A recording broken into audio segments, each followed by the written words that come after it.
आइए याद करने की कोशिश करते हैं practical difficulties in calculation of national income acronym की मदद से। एक्रोनिम समझने से पहले हम लिस्ट डाउन करते हैं कि कौन सी प्रैक्टिकल डिफिकल्टीज हम फेस करते हैं। नेशनल इनकम कैलकुलेट करते समय बहुत सारी प्रैक्टिकल डिफिकल्टीज होती है, जैसे problem of double counting, existence of non monetised sector, inadequate and unreliable data, depreciation, capital gains and losses, illiteracy and ignorance on the part of producers, difficulties in classification of working population, and valuation of inventories.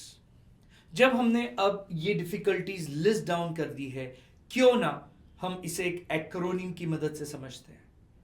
क्या होता है acronym? Well, हर एक points में से हम एक word उठाएंगे और उसमें से की लेटर उठाएंगे। एक तो वर्ड होगा या लेटर होगा और उनसे हम एक प्यारा सेंटेंस बना देंगे। अब हम वो सेंटेंस याद रखेंगे, उससे हमें वो वर्ड याद हो जाएगा, उस वर्ड से हम पॉइंट्स याद करेंगे और एग्जाम में रिप्रोड्यूस कर सकेंगे। इस मेथड का और भी अच्छा फायदा अगर आपको उठाना है तो मैं सजेस्ट करूंगा कि आपने भी अपना खुद का एक एक्रोनिम सेंटेंस बनाना चाहिए। आइए एक्रोनिम बनाने की कोशिश करते हैं। प्रॉब्लम ऑफ डबल काउंटिंग में से हम डबल उठाएंगे और उसमें का लेटर लेंगे D. Existence of non monetize sector में से हम एग्जिस्टेंस उठाएंगे और उसका लेटर लेंगे E. Inadequate and unreliable data में से इनएडिक्वेट उठाएंगे आई। डेप्रिसिएशन में से डी उठाएंगे। कैपिटल गेन्स एंड लॉसेस में से कैपिटल का सी उठाएंगे। इग्नोरेंस एंड इलिटरेसी में से इग्नोरेंस का आई उठाएंगे। Difficulties in classification of working population में से पॉपुलेशन उठा के पी उठाएंगे।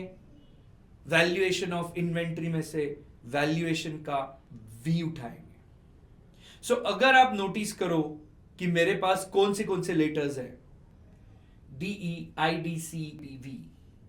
चलिए इससे एक एक्रोनिम सेंटेंस बनाते हैं। ध्यान से सुनिएगा एक्रोनिम सेंटेंस।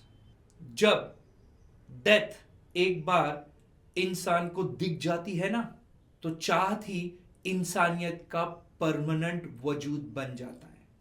एक बार मैं रिपीट करना चाहूंगा।